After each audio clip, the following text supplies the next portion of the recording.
ನಿತ್ತ ನೀರಲ್ಲ ಕಲೆ. ಅದರೊಂದು ಜೀವಂತಿಕೆ ಬೇಕು ಅಂತಾದರೆ ಒಂದು ಮುಂದುವರಿಬೇಕು, ಇಲ್ಲದಿದ್ದರೆ ಕಲ್ಮಶ ಸೇರಿಕೊಳ್ತದೆ. ಹಾಗೆಂದು ಬದಲಾವಣೆ ಬೇಕು ಅನ್ನುವುದಕ್ಕಾಗಿ ಎಷ್ಟು ಮಾಡಬಹುದು. ಈಗ ಅವರೇ ಹೇಳಿದಾಗ ಒಂದು ಮಿತಿ ಏನಿದಕ್ಕೆ, ಎಷ್ಟು ಮಾಡಬಹುದು. ಹೊಸ ವ್ಯಾಖ್ಯಾನವೇ ಮಾಡಲಿಕ್ಕಾಗೋದಿಲ್ಲ. ಪೂರ್ಣ ವ್ಯಾಖ್ಯಾನ ಮಾಡುವುದು ಹೇಗೆ? ಹೊಸ ವ್ಯಾಖ್ಯಾನ ಒಂದೊಂದು ಮುಖದಿಂದ ಸ್ವಲ್ಪ ಆಂಶಿಕವಾಗಿ ಬದಲಿಸಬಹುದು. ಹಾಗೆ ಮಾಡುವಲ್ಲಿ ನಮ್ಮ ಪ್ರಯತ್ನ ಮಾಡ್ಬೋದು. ಔಚಿತ್ಯ ಪ್ರಜ್ಞೆಯಿಂದ ಮಾಡಬೇಕು, ಇದು ಬಹಳ ಪ್ರಧಾನ ಆದದ್ದು.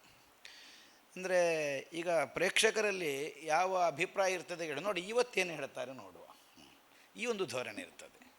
ನಿನ್ನೆಯೂ ಕೌರವ ಕೇಳಿದ್ದೇವೆ, ಇವತ್ತು ಕೌರವ ಕೇಳ್ತಾ ಇದ್ದೇವೆ, ಅಥವಾ ಇವತ್ತು ಭೀಮ ಕೇಳ್ತಾ ಇದ್ದೇವೆ ನೋಡಿ. ಅದಕ್ಕೆ ಏನು ಹೇಳ್ತಾರೆ, ಮೊದಲು ಇಂಥ ಒಂದು ಸ್ಪರ್ಧಾತ್ಮಕವಾದಂತಹ ಇದು ಪ್ರದರ್ಶನಗಳೆಲ್ಲ ಆಗ್ತಾಯಿತ್ತು ಅಂತ ನಾವು ಕೇಳಿದ್ದೇವೆ. ಒಂದು ದಿವಸ ಒಬ್ಬನಿಗೆ ಕೌರವ ಭೀಮ ಮಾಡಿದ್ದು, ಮರು ದಿವಸ ತಿರುಗಿಸಿ ಹಾಕಿದ್ವಿ ಭೀಮ ಕೌರವರು ಮಾಡಿದ್ದು. ಅದೇ ಹಾಗೂ ಮಾಡ್ತಾರೆ.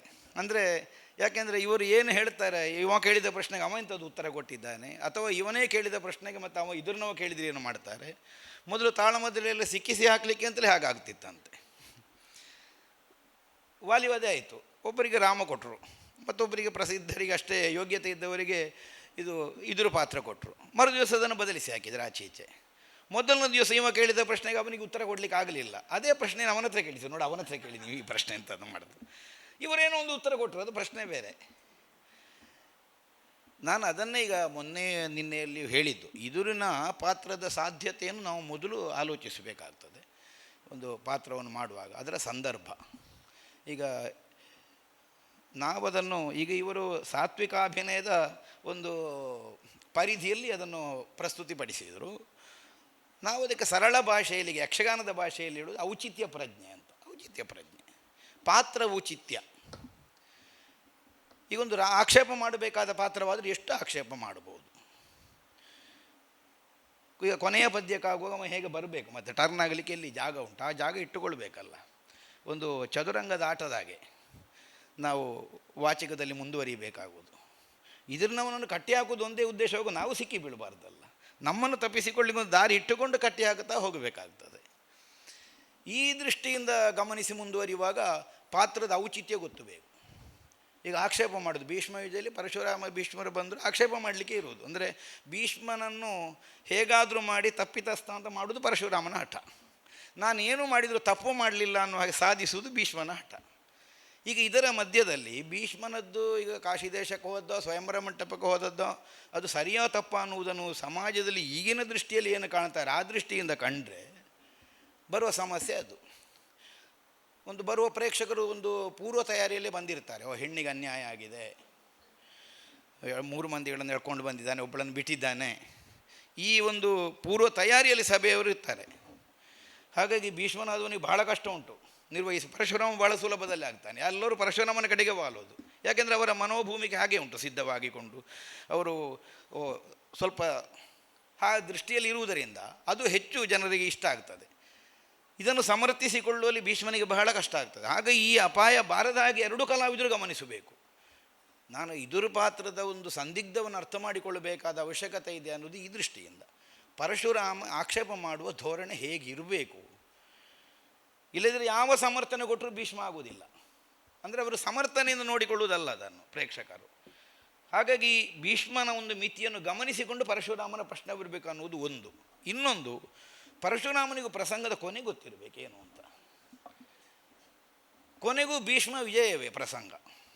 ಈಗ ಅದು ಸರಿಯೋ ತಪ್ಪ ಈಗಿನ ಕಾಲದಲ್ಲಿ ನಿಂತು ನಾವು ಯೋಚನೆ ಮಾಡೋದು ಬೇಡ, ಅದು ಆಗಿ ಹೋದ ಕತೆ. ನಾವು ಅದನ್ನು ನಾಟಕ ಮಾಡಲಿಕ್ಕೆ ಮಾತ್ರ ಇರುವುದು. ಅದರ ಬಗ್ಗೆ ಸರಿ ತಪ್ಪಿನ ತೀರ್ಮಾನ ಕೊಡಲಿಕ್ಕೆ ನಾವಲ್ಲ, ಕಲಾವಿದರಲ್ಲ. ನಮಗೆ ಅಭಿನಯಿಸುವುದಷ್ಟೇ ಕೆಲಸ. ಈ ಮಿತಿಯಲ್ಲಿ ಅದು ಸಾಧ್ಯ ಆಗಬೇಕು. ಹೇಗೆ? ಕೊನೆಗೆ ಏನು ಹೇಳಬೇಕು? ಪರಮ ಶಿಷ್ಯನ ನಿನ್ನ ದುರಕಾನು ಮೆಚ್ಚಿದೆ, ನಾನು ಮೆಚ್ಚಿದ್ದೇನೆ, ನಿನ್ನದು ತಪ್ಪಿಲ್ಲ ಈ ಪ್ರಕರಣದಲ್ಲಿ ಅಂತ ಪರಶುರಾಮ ಹೇಳಬೇಕು. ಈಗ ಭೀಷ್ಮ ಹಿಡ್ಕೊಂಡ್ರೆ ಕೊನೆಗಾಗುವಾಗ ಆದದ್ದುಂಟು. ಈಗ ನೀವು ಆಗ ಹೇಳಿದ್ದೆ ಅಂಥದ್ದು, ಮತ್ತೆ ಅಷ್ಟೆಲ್ಲ ಆಗ ಮಾತನಾಡಿದಿರಿ, ತಪ್ಪು ಅಂತ ಹೇಳಿದಿರಿ, ಎಂಥದ್ದು ಹೇಳೋದು ಉತ್ತರ? ಈ ಒಂದು ಸಾಧ್ಯತೆಯನ್ನು ಮೊದಲೇ ಗಮನಿಸಿಕೊಳ್ಬೇಕಾಗ್ತದೆ ಒಂದು ಪಾತ್ರ ಅಂತ. ಮತ್ತು ಬಾಗಿಲು ತೆರೆದಿಟ್ಟು ಸಂವಾದ, ಅವರ ಹೇಳಿದ ಹಾಗೆ. ಈಗ ಮೊದಲೇನು ಮಾಡ್ತಾರೆ, ಬಹಳ ಬುದ್ಧಿವಂತಿಕೆಯಿಂದ ಆಲೋಚಿಸಿ, ಮೊದಲನೇ ದಿವಸ ಏನು ಪ್ರಶ್ನೆ ಬಂದಿದೆ, ಹೀಗೆಲ್ಲ ಬಂದಿದೆ, ಹಾಗಿದ್ರೆ ಆ ಮಾತೇ ಬೇಡ, ಪ್ರಶ್ನೆ ಕೇಳಿದ್ರಲ್ವ, ಮಾತೇ ಬೇಡ ಅಂತ ಬಿಟ್ಟು ಬಿಡೋದು. ಆಗ ನಾಟಕ ಸತ್ತು ಹೋಗ್ತದೆ, ನಾಟಕ ಧರ್ಮ. ಈಗ ಸೋತಾಗೂ ಮಾಡಬೇಕು ಪಾತ್ರ. ಸೋಲೊಪ್ಪಿಕೊಳ್ಳಿಕ್ಕೆ ಒಬ್ಬ ಕಲಾವಿದನಿಗೆ ಕಷ್ಟ ಆಗ್ತದೆ. ಈಗ ನಾನು ಒಬ್ಬ ಕಲಾವಿದಾಗಿ ಹೇಳುವುದು ಸೋತಿದ್ದೇನೆ ಅಂತ ಕಾಣಿಸಿಕೊಳ್ಳಲಿಕ್ಕೆ. ಆದರೆ ಕೆಲವು ಪಾತ್ರಗಳು ಸೋತುಕೊಳ್ಳುವುದೇ ಗೆಲುವು. ಅದು ನಿಜವಾದ ಕಲಾವಿದ ತಿಳಿದುಕೊಳ್ಳಬೇಕಾದ ವಿಷಯ ಅದು ಅಂತ ನನಗೆ ಕಾಣುವುದು. ಹೇಗೆ ಕೆಲವು ರಂಗದಲ್ಲಿ ಸೋಲುವುದೇ. ಈಗ ಪ್ರಬುದ್ಧ ಕಲಾವಿದರದ್ದು ಕೆಲವು ರಸಗಳೆಲ್ಲ ಬಿದ್ದು ಹೋಗ್ತಿತ್ತು, ಪೇಲವಾಗ್ತಿತ್ತು. ಯಾಕೆ ಆಗ್ತಿತ್ತು ಹೇಳಿದರೆ ಅವರು ವೈಯಕ್ತಿಕವಾಗಿ ಸೋಲಿಕ್ಕೆ ಸಿದ್ಧರಿಲ್ಲ. ಆದ್ದರಿಂದ ಹಾಗಾಗ್ತಾ ಇದ್ದದ್ದು. ಯಾರು ರಂಗಕ್ಕೆ ಬೇಕಾದಾಗೆ, ಸಂದರ್ಭಕ್ಕೆ ಬೇಕಾದಾಗೆ ಸೋಲುವ ಕಲಾವಿದ ಇರ್ತಾನೆ, ಆ ಕಲಾವಿದ ಸೋಲೋದಿಲ್ಲ, ಪಾತ್ರವು ಸೋಲೋದಿಲ್ಲ. ಈಗ ಪಟ್ಟಾಭಿಷೇಕದ ಸನ್ನಿವೇಶವನ್ನೇ ನಾವು ತೆಕ್ಕೊಂಡ್ರೆ, ದಶರಥ ಕೈಕೆ ಆಕ್ಷೇಪವೇ ಮಾಡ್ತಾ ಇರುವಾಗ ಮಾತಿಗೆ ಮಾತು ಪ್ರತಿವಾದ ಮಾಡಿ ಕೈಕೆಯನ್ನು ಕಟ್ಟಿ ಹಾಕುವುದು ಹೇಗೆ ಅನ್ನೋದನ್ನು ನೋಡುವುದು ಒಂದು ವಿಧ. ಆದರೆ ರಂಗಧರ್ಮದ ಹಾಗೆ ಅದಕ್ಕೊಂದು ಜೀವಂತಿಗೆ ಬರಬೇಕು ಅಂತಾದರೆ ಒಂದೊಂದು ಹಂತದಲ್ಲಿ ದಶರಥ ಸ್ವಲ್ಪ ಸೋತುಕೊಂಡು ಮುಂದೆ ಹೋಗಬೇಕು. ಹೌದೌದು, ಸೋತುಕೊಂಡು ಮುಂದೆ ಹೋಗಬೇಕು. ಈಗ ಅದರ ಕೊನೆ ಕಾಣುವಾಗಲೂ ನಮಗೆ ಹಾಗೆ ಕಾಣುತ್ತದೆ. ಹಾಗೆ ಸೋಲದೇ ಇದ್ದವನಿಗೆ ಮತ್ತೆ ಅಸಹಾಯಕತೆ ಯಾಕೆ ಬರ್ತದೆ? ಈಗ ಅವ ಯಾಕೆ ಭೂಮಿಗೆ ಕುಸಿಯಬೇಕು? ಅವನಿಗೆ ಸ್ಟ್ಯಾಂಡಾಗಿ ಇರ್ಬೋದಿತ್ತಲ್ಲ, ನಿಂತುಕೊಂಡು. ಆಗಲಿಲ್ಲಲ್ಲ ಕೈಕೆಯ ಮುಂಭಾಗದಲ್ಲಿ. ಅಂದರೆ ಇದು ಕಾವ್ಯದ ಹಿನ್ನೆಲೆಯಲ್ಲೇ ಪಾತ್ರದ ಔಚಿತ್ಯ ಅದು. ಅವ ಹಂತಕ್ಕೆ ಒಂದೊಂದೇ ಮೆಟ್ಟಲು ಸೋಲಿಕೆ ಇದ್ದ ದಶರಥ ಕೈಕೆಯ ಮುಂಭಾಗದಲ್ಲಿ. ಇದು ಕೈಕೆಯ ಪಾತ್ರಧಾರಿಯನ್ನು ಸೋಲಿಸುವುದು ದಶರಥ ಪಾತ್ರಧಾರಿಯ ಉದ್ದೇಶ ಆದರೆ, ಪಾತ್ರಧಾರಿ ಜಯಿಸಲಿಕ್ಕೂ ಸಾಕು, ಹೋಗೋಳು ಏನು ದಶರಥ ಮಾತನಾಡಿದರು ಮಾರ್ಯಾರೆ, ಪ್ರಸಂಗ ಸತ್ತಿತಲ್ಲ ಅಲ್ಲಿ. ಈಗ ವಾಚಿಕದಲ್ಲಿ ಸಾತ್ವಿಕ ಅಂದರೆ ಭಾವದ ಅದರ ಔಚಿತ್ಯ, ಮಿತಿ, ಸಾಧ್ಯತೆ, ಪರಿಧಿ ಇದನ್ನೆಲ್ಲ ಗಮನಿಸಿ ಒಂದು ಪಾತ್ರವನ್ನು ಕಟ್ಟಿಕೊಡುವುದಕ್ಕೆ ಪ್ರಯತ್ನಿಸಬೇಕಾದದ್ದು ಮುಖ್ಯ.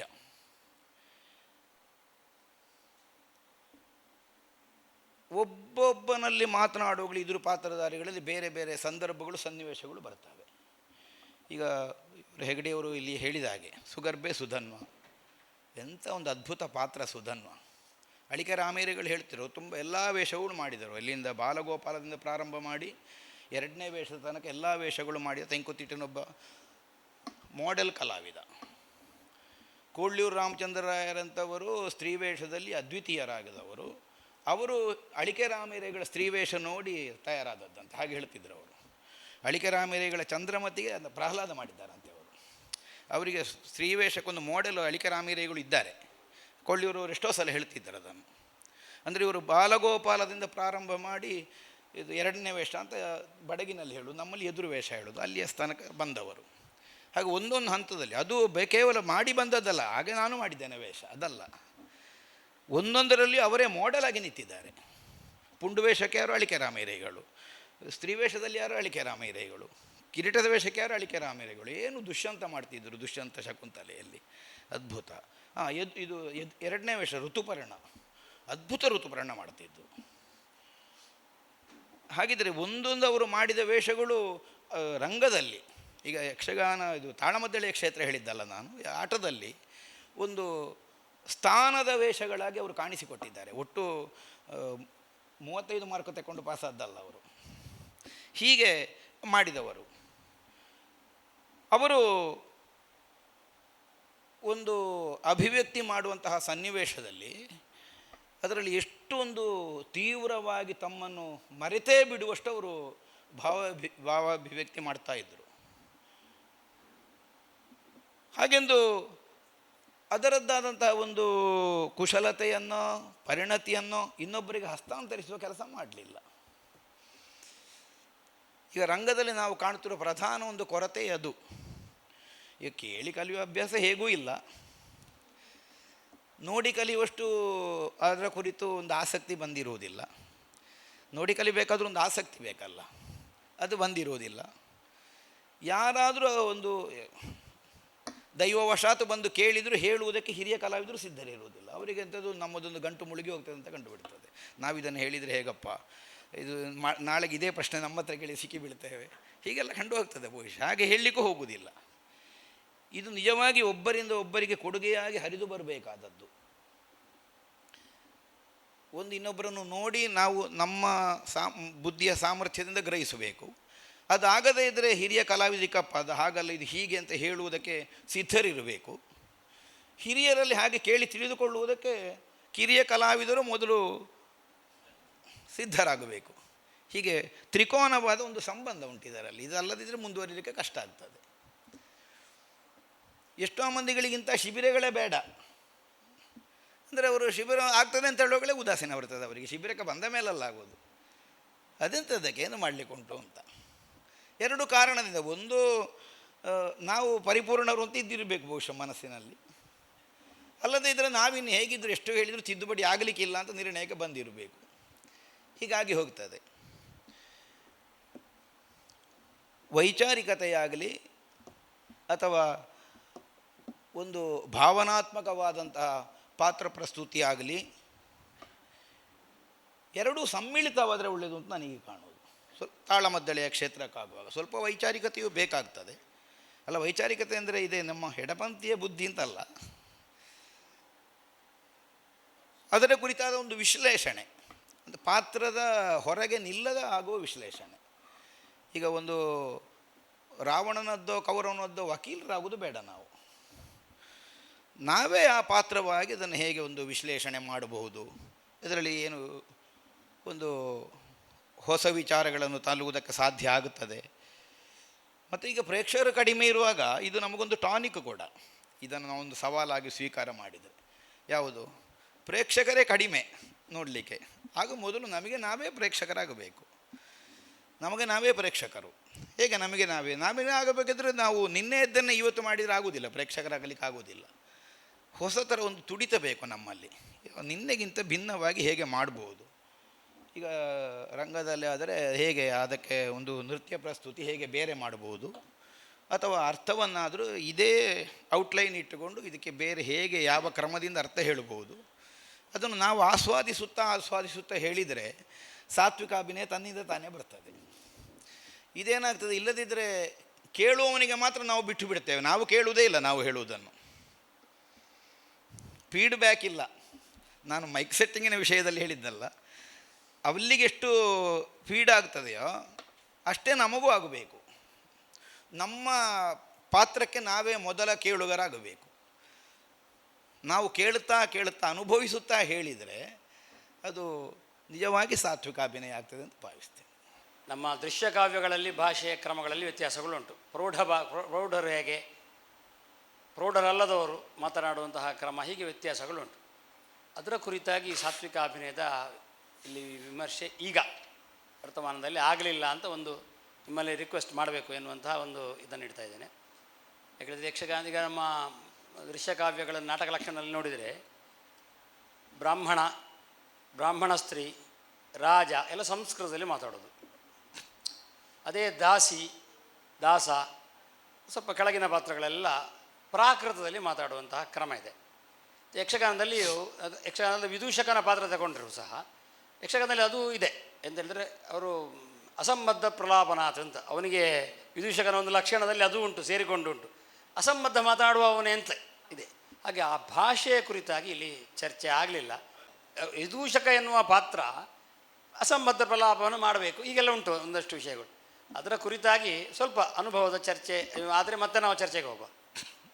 ಪೂಜ್ಯ ಆಸರಣ್ಣರು ಪ್ರಸ್ತಾಪಿಸಿದ ವಿಷಯ ನಾನು ಹೀಗೆ ಭಾವಿಸ್ತೇನೆ, ಇದು ಕೇವಲ ಒಬ್ಬ ಹಾಸ್ಯಗಾರನಿಗೆ ಮಾತ್ರ ಸಂಬಂಧಿಸಿ ಅವರು ಹೇಳಿದ್ದಲ್ಲ. ಯಕ್ಷಗಾನ ರಂಗದಲ್ಲಿ ಪಾತ್ರ ಔಚಿತ್ಯಕ್ಕನುಗುಣವಾಗಿ ಭಾಷೆ ಹೇಗೆ ವಿನಿಯೋಗ ಆಗಬೇಕಲ್ವ? ಹೌದು, ಕೇವಲ ಹಾಸ್ಯಗಾರ ಅವರೊಂದು ಉದಾಹರಣೆ ಕೊಟ್ಟದ್ದು ಮಾತ್ರ. ಅಪ್ರಸ್ತುತ ಪ್ರಸಂಗಿಯಾಗಿ ಮಾಡ್ಬೋದು ಹಾಸ್ಯಗಾರ ಅನ್ನೋದು ಒಂದು ಮಾತ್ರ. ಒಟ್ಟಂದದಲ್ಲಿ ಪಾತ್ರಗಳಿಗೆ ಹೇಗೆ ಭಾಷೆ ವಿನಿಯೋಗ ಆಗಬೇಕು. ಯಾಕೆಂದರೆ ವಾಡಿಕೆಯಲ್ಲಿ ಒಂದು ಮಾತುಂಟು, ನಾವು ಏನಾದರೂ ಒಂದು ಅಸಂಬದ್ಧ ಮಾಡಿದವನಿಗೆ ಮತ್ತೊಂದು ಅವನಿಂತ ಮರೆ ಭಾಷೆ ಇಲ್ವಾ ಅಂತ. ಭಾಷೆಗೆ ಮಾತಾಡುವ ಭಾಷೆ ಉಂಟಲ್ಲ ಅವನಿಗೆ. ಹಾಗಿದ್ರೆ ಈ ಭಾಷೆ ಅಂದರೆ ಎಂಥದ್ದು? ಕೇವಲ ನಮ್ಮ ಮನಸ್ಸಿನ ಭಾವವನ್ನು ಸಂವಹನ ರೂಪದಲ್ಲಿ ಹೊರಗಡೆಹುವುದೊಂದು ಭಾಷೆಯೇ. ಒಂದು ವ್ಯಕ್ತಿತ್ವದ ಚಿತ್ರಣಕ್ಕೆ ಭಾಷೆ ಅಂತ ಹೆಸರುಂಟು, ವ್ಯಕ್ತಿತ್ವಕ್ಕೆ ಭಾಷೆ ಅಂತ. ಹಾಗಾಗಿ ಈ ಪ್ರಯೋಗ ಬರುವುದು, ಎಂತ ಭಾಷೆ ಇಲ್ಲದಾಗ ಮಾಡ್ತಾನೆ. ಸರಿ ಅಲ್ಲ, ಈ ಭಾಷೆ ನಾವು ಯಾವ ವಿನಿಯೋಗ ಮಾಡಬೇಕು ಕೇಳಿದರೆ ಆಯಾಯ ಪಾತ್ರದ ವ್ಯಕ್ತಿತ್ವ ಹೇಗೆ, ಅದರ ಈ ಸ್ವರೂಪ ಹೇಗೆ, ಅದಕ್ಕನುಗುಣವಾಗಿ ಭಾಷೆ ಬರಬೇಕು. ಯಾವುದೇ ಪಾತ್ರಕ್ಕಾದರೂ ಈಗೆಲ್ಲ ಸರಿ ಮಾಡಲಿಕ್ಕೆ ಆಗ್ತದೆ ಅಂತಲ್ಲ, ಬಹಳ ಜಾಗರೂಕತೆಯಿಂದ ಮಾಡಬೇಕದು ಅಂತ. ಅಂದರೆ ಈಗ ಯಾವುದೋ ಒಂದು ಸಾಮಾನ್ಯ ಅನಾಗರಿಕವಾದ ಒಂದು ಕಿರಾತ, ಒಂದು ರಾಕ್ಷಸಿ ಶೂರ್ಪಣಕಿಯೋ ಮತ್ತೊಂದು, ಅಲ್ಲಿ ರಾಕ್ಷಸಿಯ ಪಾತ್ರಗಳಲ್ಲಿಯೂ ವ್ಯತ್ಯಾಸ ಇದೆ, ಎಲ್ಲ ಒಂದೇ ಅಲ್ಲ. ಈಗ ಮಾಯಾ ಸ್ವರೂಪದಿಂದ ಬರುವಂತಹ ಪಾತ್ರಗಳಲ್ಲಿ ಆದರೂ ವ್ಯತ್ಯಾಸ ಇದೆ. ಈಗ ಅದೆಲ್ಲ ಅನುಭವದ ಕಲಾವಿದರೆಲ್ಲ ಅದನ್ನು ಮೊದಲು ಹಾಗೆ ಮಾಡ್ತಿದ್ರು, ಹೇಳ್ತಿದ್ರು.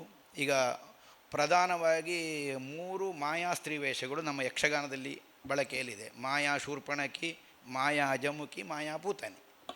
ಇದು 3 ಮಾಯೆಯಿಂದ ಬರುವುದು. ಹಾಗಿದ್ರೆ 3ರದ್ದು ಪಾತ್ರ ಪ್ರಸ್ತುತಿಯ ವಿಧಾನವೇ ಬೇರೆ.